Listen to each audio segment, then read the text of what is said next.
Kalau kita lihat kanker yang terbanyak adalah kanker payudara. Kalau kita lihat 10 keganasan terbanyak di Indonesia ini pada perempuan, kita lihat di sini pasti urutannya yang pertama adalah kanker payudara. Jadi kalau dilihat memang angka kanker payudara ini cukup tinggi.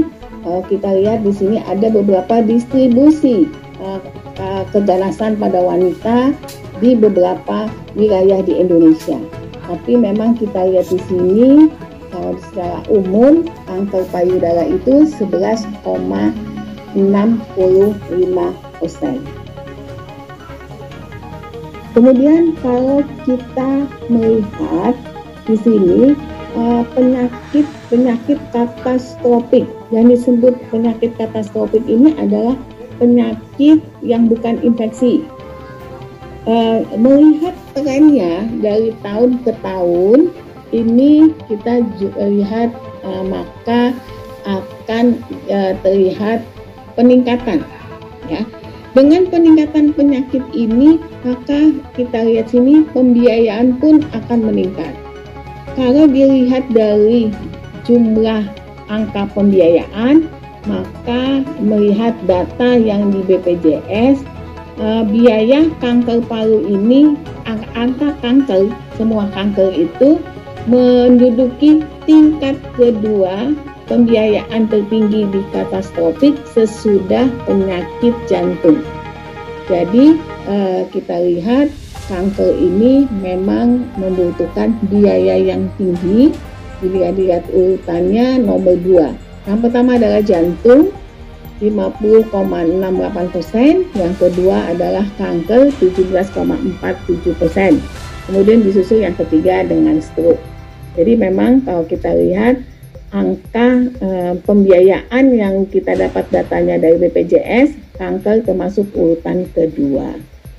Nah, untuk itu perlu kita memperhatikan bagaimana penanggulangan kanker di Indonesia. Memang yang penting harusnya kita lakukan adalah meningkatkan deteksi dini, penemuan, dan pengobatan lebih lanjut.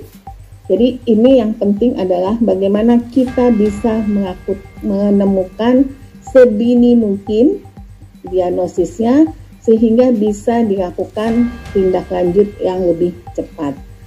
Dan yang penting di sini, bila kita melakukan deteksi dini, maka diharapkan angka kematian akibat kanker pasti akan menurun, dan kita juga melakukan penata laksanaan tujuannya adalah bagaimana kualitas hidup penderita kanker ini menjadi lebih baik. Maka sasaran terakhir yang penting adalah meningkatkan kualitas hidup penderita kanker. Nah, kalau kita lihat bagaimana pemerataan untuk pelayanan kanker ini. Kalau misalnya pelayanan kanker ini, kan kita tetap harus melakukan diagnostik. Untuk melakukan diagnostik ini maka diperlukanlah dokter spesialis bedah onkologi.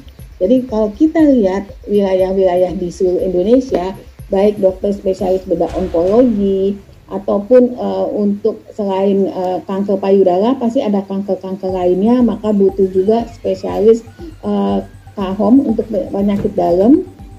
Kemudian kalau untuk penata laksanaan lebih lanjut pasti kita juga butuh unit radioterapi untuk penyinaran, dan pasti kita juga butuh dokter spesialis radiologi onkologi.